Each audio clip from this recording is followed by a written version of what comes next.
A graça e a paz do Senhor e Salvador Jesus Cristo, amados e amadas irmãs. Uma boa tarde para nós, tarde de segunda-feira. Hoje é dia 15, né? 15 não, perdão, gente. Hoje é dia 25. A vovó já tá ficando meio esquecida das coisas.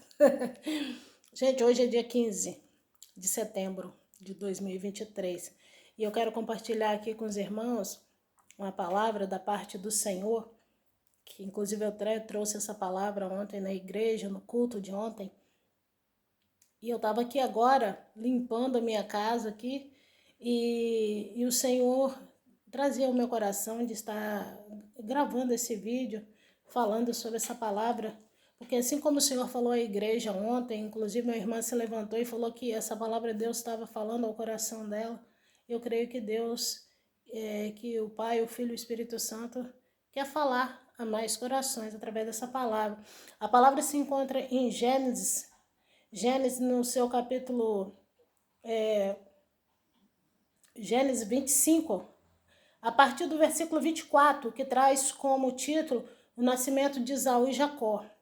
Diz assim a palavra de Deus: E cumprindo-se os seus dias para dar à luz, eis gêmeos no teu ventre. E saiu o primeiro ruivo e todo como uma veste cabeluda. Por isso chamou o seu nome Esaú. E depois saiu o seu irmão, agarrado a sua mão ao calcanhar de Esaú. Por isso se chamou o seu nome Jacó. E era Isaque da idade de 60 anos quando os gerou.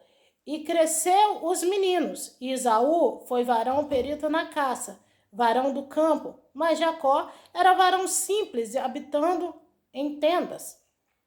E amava Isaque a Esaú, porque a caça era do seu gosto, mas Rebeca amava Jacó. E Jacó cozera um guisado, e veio Esaú do campo, e estava ele cansado. E disse Esaú a Jacó: Deixa-me, peço-te, comer deste guisado vermelho, porque estou cansado. Por isso se chamou o seu nome Edom. Então disse Jacó: Vende-me hoje a sua primogenitura. E disse Esaú: Eis que estou a ponto de morrer. Para que me servirá logo a primogenitura? Então disse Jacó: Jura-me hoje. E jurou-lhe, e vendeu a sua primogenitura a Jacó. Jacó deu pão a Esaú e o guisado de lentilhas. E ele comeu e bebeu, e levantou-se e foi-se. Assim desprezou Esaú a sua primogenitura. Essa palavra, gente, é uma palavra, né? Parece assim, né? O que nós podemos tirar, né, de conteúdo dessa palavra? A Bíblia diz que tudo que aconteceu com os nossos antepassados ficou de figura, ou seja, de exemplo, para que nós não venhamos cometer os mesmos erros nos nossos dias atuais, né? O que nós temos na Bíblia, principalmente no Velho Testamento, são situações que aconteceu com nossos antepassados e ficou escrito para que nós venhamos seguir os bons exemplos dos nossos antepassados e não cometer os mesmos erros que os nossos antepassados cometeram, né? A Bíblia aqui vem narrando, né, do nascimento de Esaú e Jacó, né, os dois filhos de Isaque e Rebeca, né? Rebeca era estéril, não conseguia engravidar. Isaque orou muito a Deus e Deus concebeu e permitiu Rebeca gerar. A palavra de Deus diz assim que os meninos já brigavam no ventre da mãe, né? E eu creio que essa briga dos meninos no ventre da mãe já era exatamente disputando quem sairia, né? Mas como assim? Isso é loucura que você está falando. Não, eu creio sim, porque a Bíblia diz que Esaú saiu na frente, mas Jacó saiu segurando no calcanhar. Jacó o tempo todo ele queria esse primeiro lugar de Esaú, ele queria esse papel do primogênito. O que significa primogenitura? A Bíblia vem dizer assim que o filho primogênito, ele é aquele que hoje em dia, né, as pessoas ignoram isso, o papel do primogênito na casa. Mas na época dos nossos antepassados, o filho primogênito, ele tinha como que eu posso dizer? Ele tinha uma responsabilidade muito grande, porque na falta do sacerdote, do chefe de família, o filho primogênito assumia o papel sacerdotal da casa. A Bíblia diz assim que o filho primogênito, ele herdava, os outros filhos herdavam uma parte só da herança, mas o primogênito, ele herdava duas partes, excelente, da herança do pai. O filho primogênito, ele passava a ordenar os seus irmãos passavam a respeitá-lo e obedecê-lo como o chefe de família, o sacerdote. Até a mãe reverenciava ao filho primogênito, àquele que agora passou a ser o sacerdote da família. Então, né, Esaú nasce, Esaú é o primogênito, tem a bênção da primogenitura, tem que ser dada a ele antes do pai vir morrer. O pai tem que estender a mão sobre ele e confirmar a bênção da primogenitura, mas pela palavra de Deus, ele já é o primogênito, também é essa bênção confirmada por Deus. A Bíblia diz assim que os meninos crescem, viram moço, e Esaú, ele é dado à caça, ele gosta do campo, ele gosta de sair para caçar, assim como Isaac. O pai dele é mais próximo dele porque eles têm este mesmo gosto pela caça. Mas Jacó já é dado mais a ficar ali, aquele filho mais caseiro, mais próximo da mãe, e com isso Jacó aprendeu a cozinhar, a preparar, né, o alimento. E a Bíblia vem nos dizer assim que um dia Esaú chega cansado, né? E ele vê ali aquela sopa, aquela panela de sopa de lentilhas, de guisado vermelho, diz a Bíblia. Então, trazendo para os dias atuais, é uma panela de sopa, uma panela de canja, traga para os nossos dias atuais. E a Bíblia vem dizer assim que Esaú chega para Jacó e fala assim: dai-me, eu te peço, um prato desse guisado, porque eu estou muito cansado. E aí Jacó, mais do que esperto, viveu até ali naquele momento de olho na primogenitura, nunca esqueceu o que queria ser o primogênito. Jacó, então, ele fala para Esaú: vende-me a sua primogenitura, me vende que eu te dou o prato de lentilha. Ou seja, vamos fazer um negócio aqui entre nós dois, né? Eu te dou o prato de lentilha e você me dá a sua primogenitura. É um negócio, né? E então Esaú vira assim: eu estou quase morto, de cansado e de fome. Então, do que vai me adiantar a primogenitura depois que eu estiver morto? Então, Esaú desprezou a primogenitura e Esaú aceitou trocar algo que era tão importante diante de Deus, diante dos homens, algo que era tão precioso, valores. Ele trocou valores a troco de um prato de lentilha. Sabemos que o alimento a gente come, né? O nosso estômago lá faz o processo com o suco gástrico e daqui a pouco a gente põe para fora. Então, Esaú, ele não pensou, ele simplesmente pensou ali no momento, ele não, como que eu posso dizer, Esaú, ele não vigiou, é essa palavra, não vigiou, né? Naquele momento que ele estava cansado e com fome, ele negociou a primogenitura. Trazendo para os nossos dias atuais, o que é a nossa primogenitura nos dias atuais?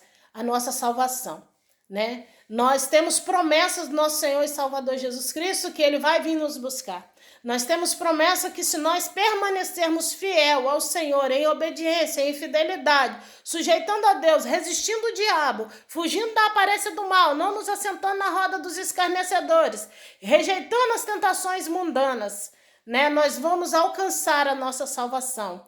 Essa é a nossa primogenitura. A nossa promessa de salvação é a nossa primogenitura hoje. E nós temos que estar vigilante, nós temos que estar atento para que no momento de cansaço, no momento de fraqueza, nós não venhamos negociar os nossos valores, nós não venhamos negociar o nosso bem maior, que é a nossa salvação, né? Não podemos. E quantos têm negociado a primogenitura atual a troco de pratos de lentilhas. O que são pratos de lentilhas hoje? Pratos de lentilhas são todas as bandejas que o inimigo tem colocado diante de nós. São tentações carnais, são prostituições, são vícios, né? São propostas de ganhar dinheiro fácil.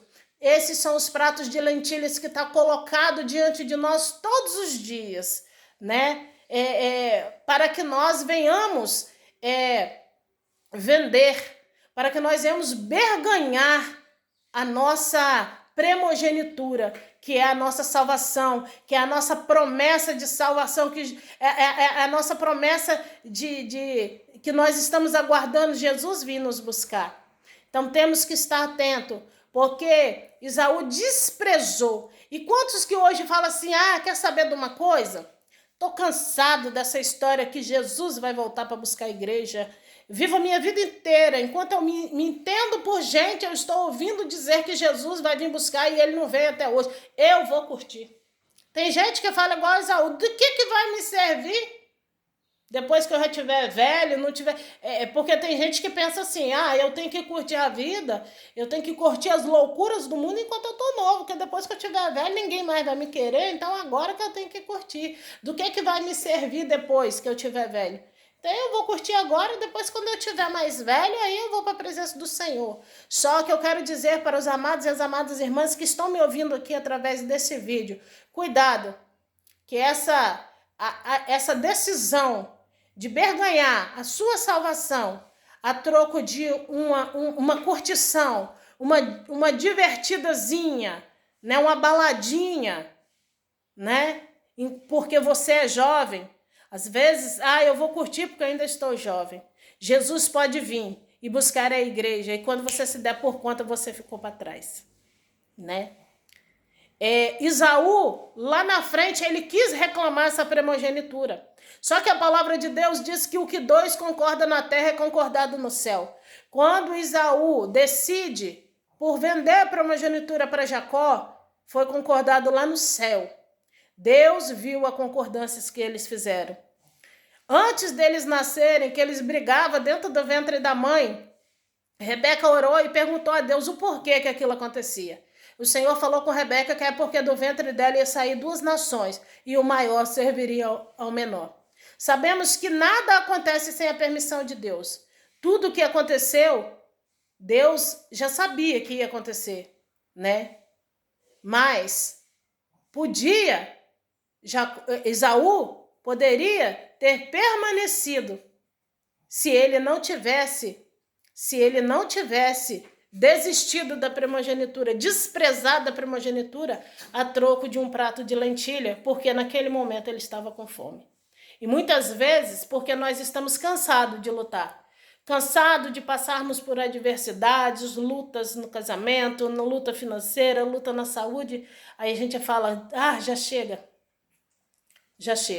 Aí tem um pratão de lentilha na nossa frente. Lembrando que aqui quem procurou pela lentilha foi Esaú. Jacó ele almejava a primogenitura, o primeiro lugar, ele sempre almejou. Mas aqui ele não foi atrás de Esaú, oferecer para Esaú o prato de lentilha. Esaú chegou, viu e pediu uma porção. Porém, Jacó estava esperando a oportunidade.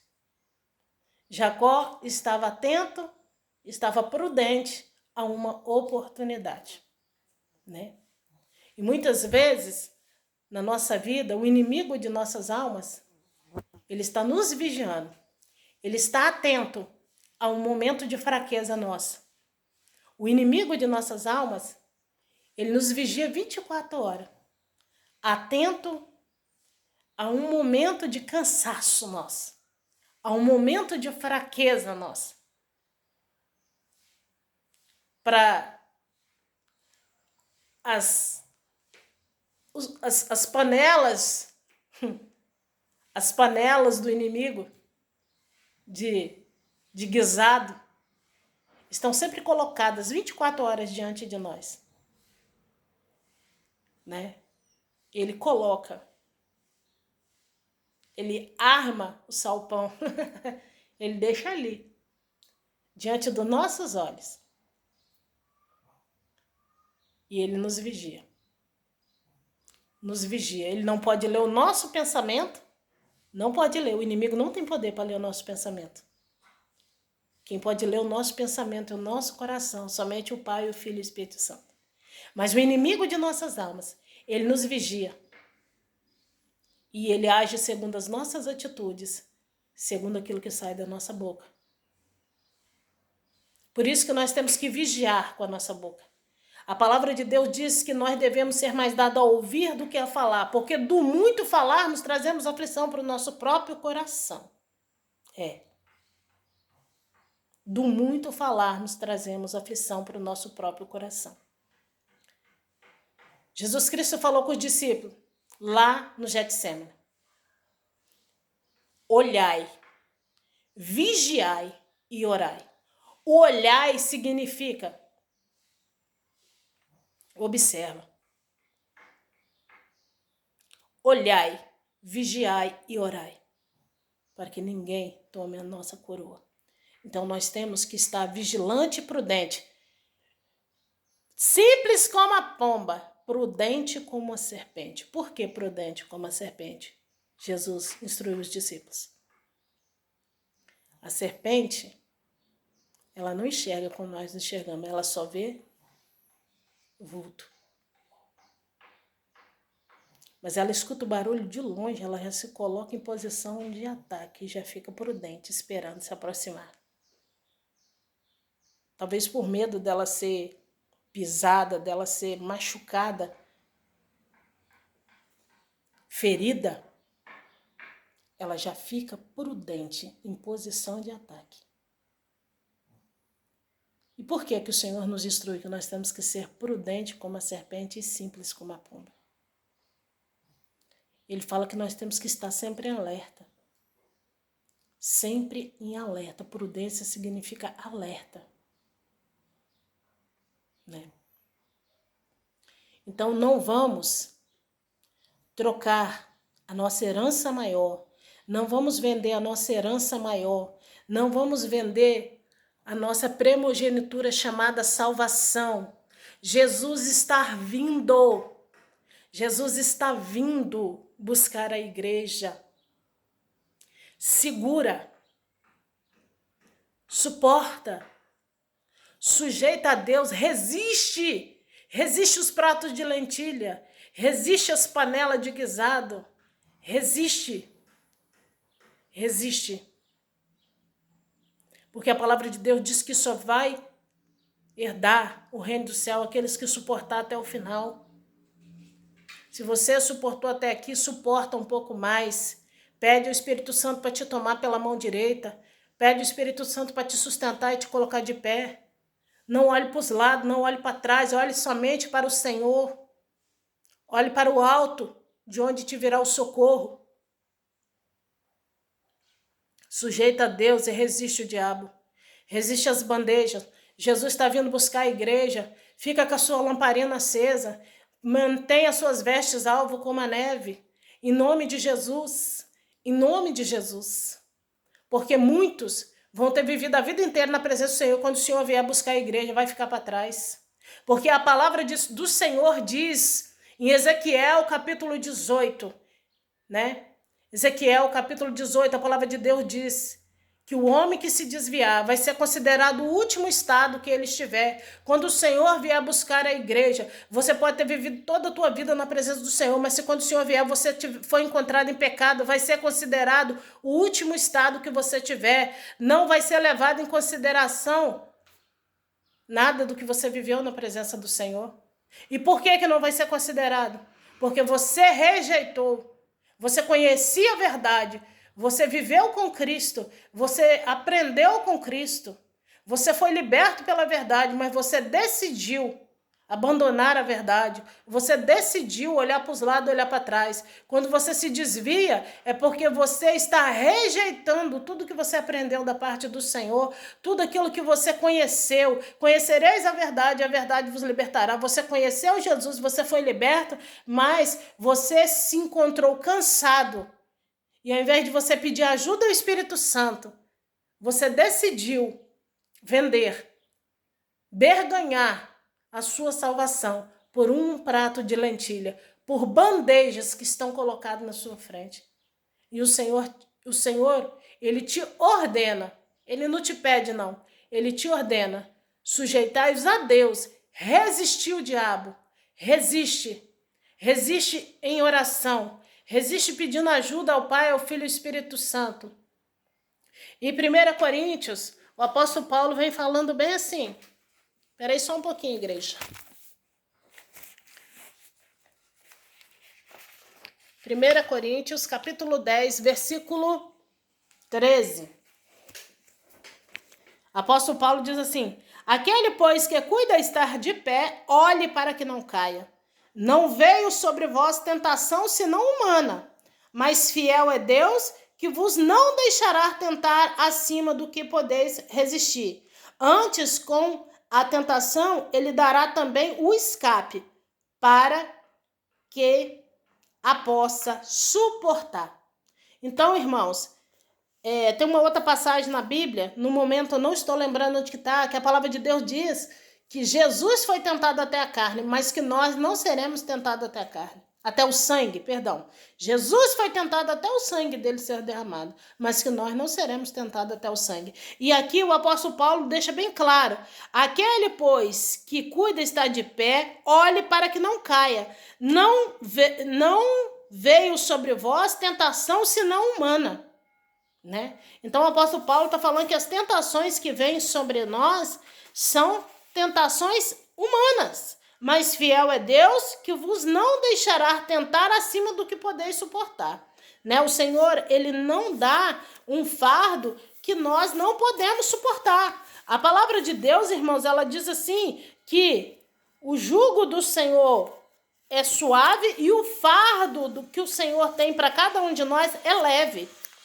Às vezes está pesado, está difícil, mas não foi o Senhor que colocou nas nossas costas, não. Muitas vezes, né, nós estamos cansados de alguns fardos que nós pegamos com as nossas próprias mãos. Gente, aqui está um calor, ó como que eu estou suando. Meu Deus, glória a Deus, nas alturas do céu. Toda honra, toda glória seja dada ao Senhor, porque dele, por ele, para ele, ele criou e formou todas as coisas. Nós precisamos do calor também, nós precisamos do frio, precisamos do calor, glória a Deus. Então, gente, né, nós temos que estar vigilantes e prudentes. Nós não podemos negociar por estarmos cansados, negociar os nossos valores, negociar a nossa herança. A nossa herança se chama salvação. A nossa primogenitura da atualidade se chama salvação, né? Suportamos até aqui, vamos suportar um pouco mais, vamos pedir ajuda do Espírito Santo, vamos nos colocar de pé pela manhã e dobrar o nosso joelho e falar assim: Espírito Santo, toma direção na minha vida, me toma pela mão direita, me ajuda me ajuda a vencer o mal de mais esse dia, porque Jesus falou que os dias seriam maus, né? Ele fala: não vos inquieteis, pois pelo dia de amanhã já basta cada dia o teu mal. Jesus Cristo falou com os discípulos. Então os dias são maus, mas nós temos o Consolador, nós temos o Espírito Santo. Jesus Cristo nos enviou o Consolador. Nós não estamos só, nós não estamos órfãos, nós temos o Espírito Santo. Nós não podemos ver, mas ele está aqui. Vamos conversar com o Espírito Santo, vamos palestrar, vamos pedir ajuda do Espírito Santo para nos ajudar a vencer o mal de cada dia, até que Jesus Cristo venha sobre as nuvens nos buscar. A palavra de Deus diz assim: há um povo para o qual eu olharei com um olhar peculiar. Quem é esse povo, gente? É aqueles que têm se esforçado em servir o Senhor em espírito e verdade. É aqueles que têm obedecido. É aqueles que têm sujeitado a Deus e resistido ao diabo. É aqueles que têm rejeitado os pratos de lentilha, as bandejas, que não têm se sentado na roda dos escarnecedores, que não têm se contaminado com as loucuras deste mundo. Então, quando Jesus vier, seja você uma pessoa que ele vai olhar do céu e vai achar graça em ti diante dos olhos dele. Faça parte desse povo que ele olha com um olhar peculiar Garanta a sua salvação, se mantendo em fidelidade, em obediência às ordenanças do Senhor. Amém, igreja? Que os irmãos fiquem na graça e na paz do Senhor, que o Senhor nos abençoe mais essa segunda-feira abençoada, que o Senhor tome direção nas nossas vidas e mais essa semana, que o Espírito Santo de Deus nos ajude, nos console, nos sustenta, arranca do nosso coração toda angústia, toda aflição, toda dor, que o Espírito Santo de Deus venha nos instruir, nos orientar em tudo e em todas as coisas. Vamos guardar a palavra de Deus na tábua do nosso coração, para nós não pecarmos contra o Senhor e para que ninguém venha roubar a nossa coroa de glória, a nossa coroa chamada salvação. Amém? Fica na graça e na paz do Senhor, que Deus nos abençoe. Glória a Deus nas alturas do